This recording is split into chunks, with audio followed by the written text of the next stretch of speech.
ಮಹಾದೇವಿ ಅಮ್ಮ ಶ್ರೀ ಚಕ್ರವಾಸಿನಿ. ನಿನ್ನ ಕ್ಷೇತ್ರದಲ್ಲಿ ನಿನ್ನ ವಿರುದ್ಧನೇ ಸಂಚು ನಡೀತಾ ಇದೆ. ಏನಾದರೂ ಪವಾಡ ಮಾಡು, ಈ ಅನ್ಯಾಯನ ನಿಲ್ಲಿಸು.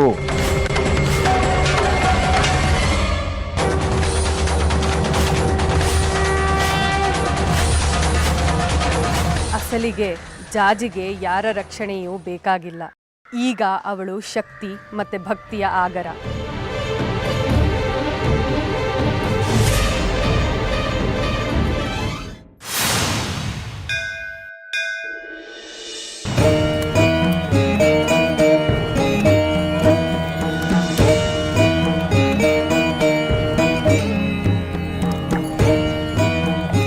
ಜಾಜಿಯ ದೇಹದ ಒಳಗೆ ಶ್ರೀಚಕ್ರ ಬೆರೆತು ಕಲೆತು ಹೋಗಿದೆ. ಅದೇ ಅವಳ ದೇಹದಲ್ಲಿ ಶಕ್ತಿಯ ಸಂಚಯನಕ್ಕೆ ಕಾರಣವಾಗಿದೆ. ಮುಂದೆ ಅವಳ ಗರ್ಭಸಂಚಾತ ಶಿಶುವಾಗಿ 9ನೇ ಹುಣ್ಣಿಮೆಗೆ ಶ್ರೀಚಕ್ರ ಸ್ವರೂಪಿ ಮಗು ಭೂಸ್ಪರ್ಶ ಮಾಡಲಿದೆ.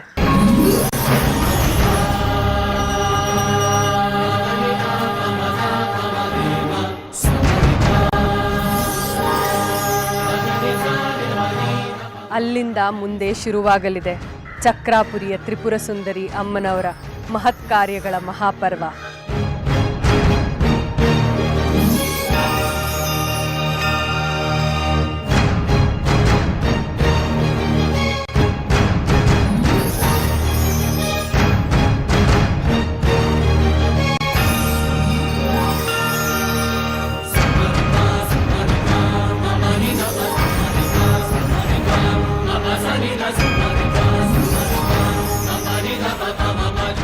ಮುಂದೆ ನಡೆಯೋದೆಲ್ಲ ಪವಾಡಗಳೇ. ಸಾಕ್ಷಾತ್ ಅಮ್ಮನವರೇ ಅವತರಿಸಿ ಬಂದು ಮಹಾನ್ ಶಕ್ತಿಯಾಗಿ ಆ ಮಗುವು ಹೊರಹೊಮ್ಮಿ ಶಿಷ್ಟರಿಗೆ ರಕ್ಷೆ, ದುಷ್ಟರಿಗೆ ಶಿಕ್ಷೆ ನೀಡಲಿದೆ.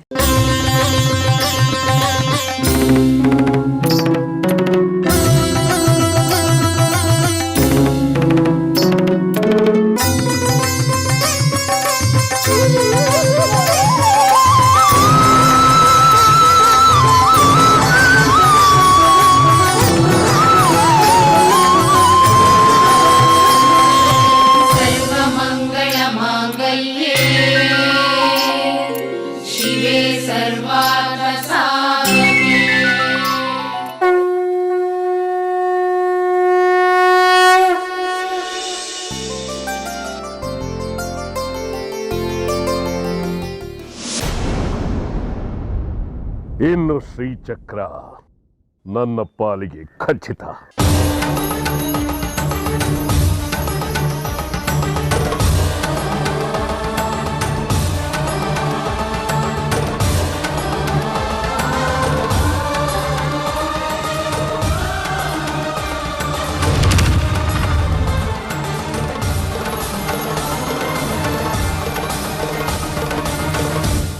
ಶ್ರೀಚಕ್ರ ಈ ಚಕ್ರಾಪುರಿಯ ಉದ್ಧಾರಕ್ಕಾಗಿ ಭೂಮಿಯಲ್ಲಿ ಅವತರಿಸೋದು ಸಂತೋಷದ ವಿಚಾರನೇ ಅಮ್ಮ.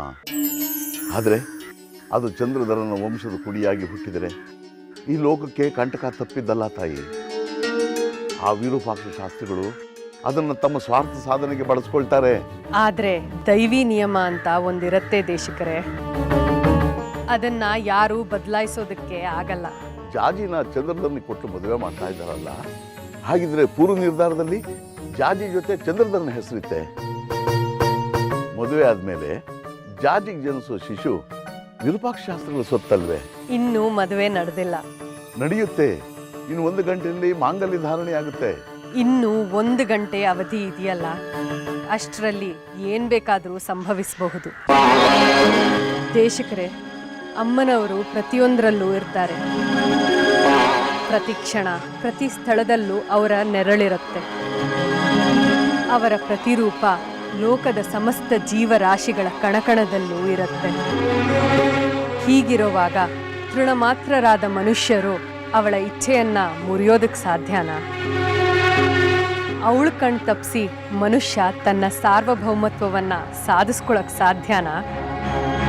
ಕ್ಷಣಗಣನೆ ಆರಂಭ ಆಗಿದೆ. ಇನ್ ಮುಂದೆ ನಡೆಯೋದೆಲ್ಲ ಅಮ್ಮನವರ ಪವಾಡ. ಅಭಯವ ಕರುಣಿಸು ಅಭಯದಾತೆ ನೀ, ವಿಶ್ವವ ಕಾಯುವ ವಿಶ್ವ ವಿನೋದಿನಿ. ಅಭಯವ ಕರುಣಿಸು ಅಭಯದಾತೆ ನೀ, ವಿಶ್ವವ ಕಾಯುವ ವಿಶ್ವ ವಿನೋದಿನಿ. ಭಕ್ತರ ಹರಸಲು ನೆಲೆಸಿದ ತಾಯೇ, ಅಳುವ ಕಣ್ಣೀರನ್ನು ಒರೆಸುವ ತಾಯೇ.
योपां पुष्पं वेद पुष्पवान् प्रजावान् पशुमान् भवति.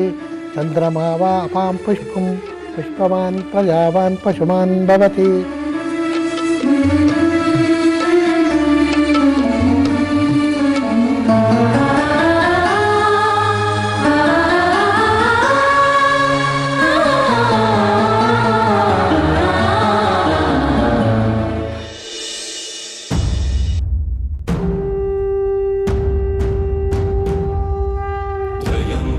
यजामहे सुगन्धं पुष्टिवर्धनं पूर्वामुकमिव बन्धनात् मृत्योर्मुक्षीयमामृतात्.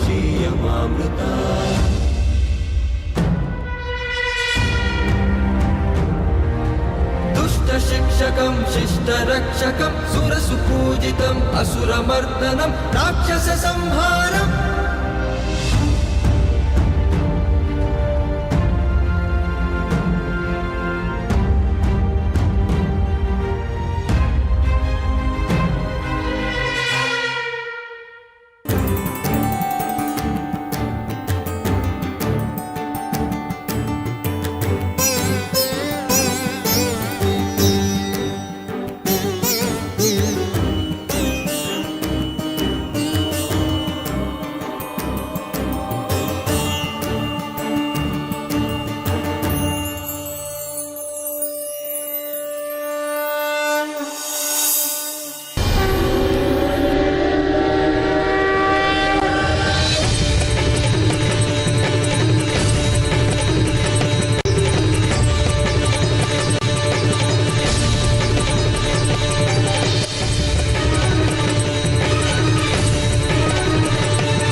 ಹಾರ ಬದಲಾಯಿಸ್ಕೊಳ್ಳಿ.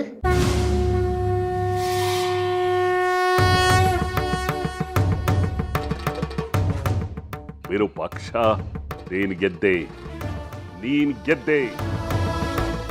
ಅಮ್ನೋರು ವಿರುದ್ಧದ ನಿನ್ನ ಹೋರಾಟದಲ್ಲಿ ಜಯ ನಿನ್ನ ಪಾಲಿಗಾಯ್ತು. ಜಯ ನಿನ್ನ ಪಾಲಿಗಾಯ್ತು.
ದೇಶಿಕರೇ, ಮಗಳು ನೊಂದ್ಕೊಂಡು ಅಮ್ಮ ರಕ್ಷಿಸು ಅಂತ ಬೇಡ್ಕೊಂಡಾಗ ತಾಯಿ ಆದವಳು ಕಣ್ಮುಚ್ಕೊಂಡು ಕೂತಿರ್ತಾಳ?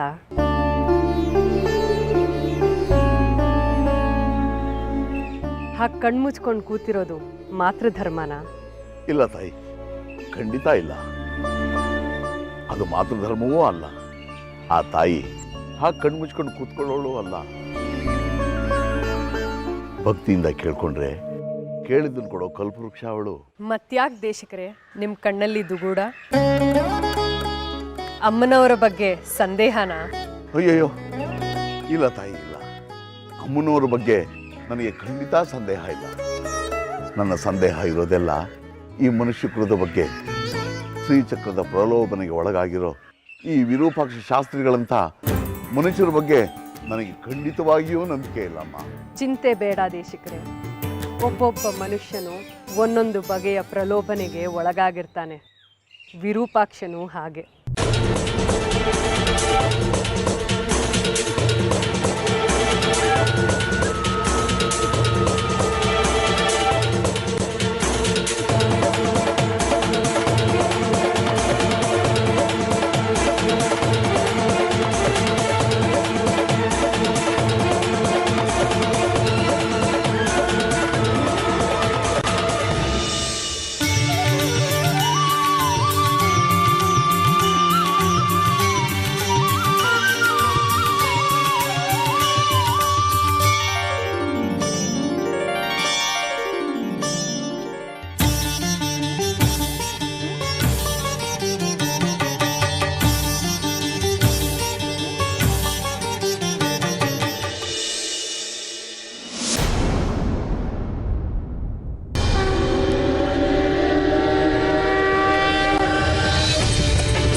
ಚಂದ್ರಧರ, ನೀ ಮೊದಲು ಹಾರ ಹಾಕಪ್ಪ.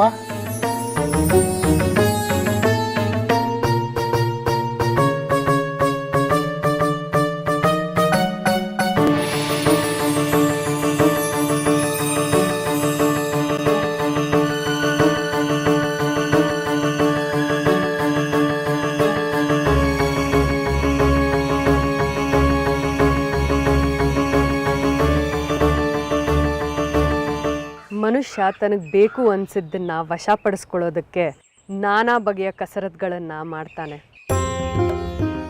ಕೆಲವರು ಹೊನ್ನಿನ ಆಸೆ ತೋರಿಸ್ತಾರೆ, ಕೆಲವರು ಯುಕ್ತಿ ಉಪಯೋಗಿಸ್ತಾರೆ, ಇನ್ನೂ ಕೆಲವರು ಶಕ್ತಿ ಸಾಮರ್ಥ್ಯಗಳ ಪ್ರಯೋಗ ಮಾಡ್ತಾರೆ. ಅದೇ ವಿರೂಪಾಕ್ಷ ಶಾಸ್ತ್ರಿ ಅಂಥವರು ತಂತ್ರ ಮಂತ್ರ ಯಂತ್ರಗಳ ಪ್ರಯೋಗ ಮಾಡಿ ಅವ್ರಿಗೆ ಬೇಕಾದ್ದನ್ನು ದಕ್ಕಿಸ್ಕೊಳ್ಳೋ ಪ್ರಯತ್ನ ಮಾಡ್ತಾರೆ. ಮನುಷ್ಯ ಆಸೆ ದುರಾಸೆಗೆ ಬಿದ್ದಾಗ ಎಂಥ ತುಚ್ಛ ಕೆಲಸವನ್ನಾದರೂ ಮಾಡ್ತಾನೆ. ಅದಕ್ಕೆ ವಿರೂಪಾಕ್ಷನೇ ಸಾಕ್ಷಿ. ತನಗೆ ಬೇಕಾದನ್ನು ವಶಪಡಿಸ್ಕೊಳ್ಳೋದಕ್ಕೆ ಈ ರೀತಿ ಪರಿಪರಿಯಾಗಿ ಹೆಣಗಾಡೋದು ಮನುಷ್ಯ ಕುಲದಲ್ಲಿ ಸರ್ವೇ ಸಾಮಾನ್ಯ ಸಂಗತಿ. ಆದರೆ ಸಾಕ್ಷಾತ್ ಅಮ್ಮನವರೇ ವಶೀಕರಣ ಮಾಡೋದಕ್ಕೆ ನಿಂತುಬಿಟ್ರೆ ಅದರಿಂದ ಪಾರಾಗೋದಕ್ಕೆ ಮನುಷ್ಯನಾಗಲಿ ಶಕ್ತಿಯಾಗಲಿ ಯಾವುದಿದೆ? ಇಲ್ಲ ಇಲ್ಲ, ಅಮ್ಮನವರೇ ವಶಪಡಿಸ್ಕೊಳಕ್ಕೆ ನಿಂತುಬಿಟ್ರೆ ಅದರಿಂದ ಪಾರಾಗೋ ಶಕ್ತಿ ಯಾರಿಗೂ ಇಲ್ಲ. ಅವಳ ವಶವಾಗೋದು, ಪರವಶವಾಗೋದು ಪರಮಸುಖ ಅದು. ಇನ್ನೇನು ಚಿಂತೆ ಇಲ್ಲ ತಾನೆ? ಇಲ್ಲ ತಾಯಿ, ಇಲ್ಲ. ನನಗಿನ್ನು ಯಾವ ಚಿಂತೆಯೂ ಉಳಿದಿಲ್ಲ. ಶ್ರೀಚಕ್ರದ ರಕ್ಷಣೆಗೆ ಸ್ವಯಂ ಅಮ್ಮನವರೇ ಧರೆಗೆ ಅವತರಿಸಿ ಬರ್ತಿರ್ಬೇಕಾದ್ರೆ ಆ ಶ್ರೀಚಕ್ರ ಸ್ವರೂಪಿ ಶಿಶು ಖಂಡಿತ ವಿರೂಪಾಕ್ಷ ಶಾಸ್ತ್ರಗಳ ಪಾಲಾಗೋದಿಲ್ಲ. ಅದು ಸಜ್ಜನರ ಕೈಯನ್ನೇ ಸೇರುತ್ತದೆ. ತಾಯಿಯ ಆಗಮನದ ವಿಷಯ ಕೇಳಿ ನನಗೆ ಬಹಳ ಸಂತೋಷ ಆಯಿತು. ಧನ್ಯನಾದೆ. ಇನ್ನು ಚಕ್ರಾಪುರಿಯ ಮುಂದಿನ ಭವಿಷ್ಯದ ಬಗ್ಗೆ ನನಗೆ ಯಾವ ಸಂದೇಹವೂ ಉಳಿದಿಲ್ಲ. ಆ ಮಹಾಮಾಯಿ ಮಹಾತಾಯಿನೇ ಧರೆಗಿಳಿದು ಬಂದು ಶಿಷ್ಟರ ರಕ್ಷಣೆಗೆ ನಿಂತರೆ ಅಧರ್ಮ ಖಂಡಿತ ಸರ್ವನಾಶವಾಗುತ್ತೆ. ಇದು ಖಂಡಿತ ಖಂಡಿತ ಅಮ್ಮ.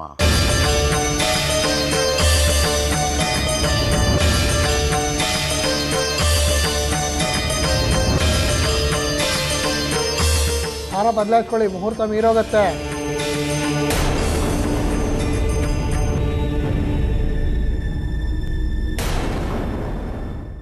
ಚಂದ್ರ, ಹಾರ ಹಾಕು. ಆಗ್ಲಿಂದ ಪುರೋಹಿತರು ಹೇಳ್ತಾ ಇದ್ದಾರೆ.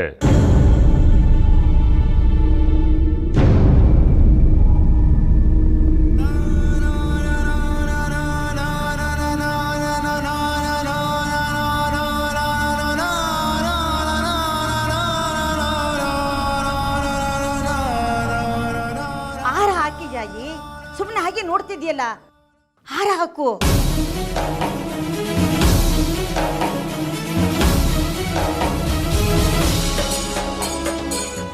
ಹಾಕಿ ಜಾಜಿ, ಹಾರ ಹಾಕು.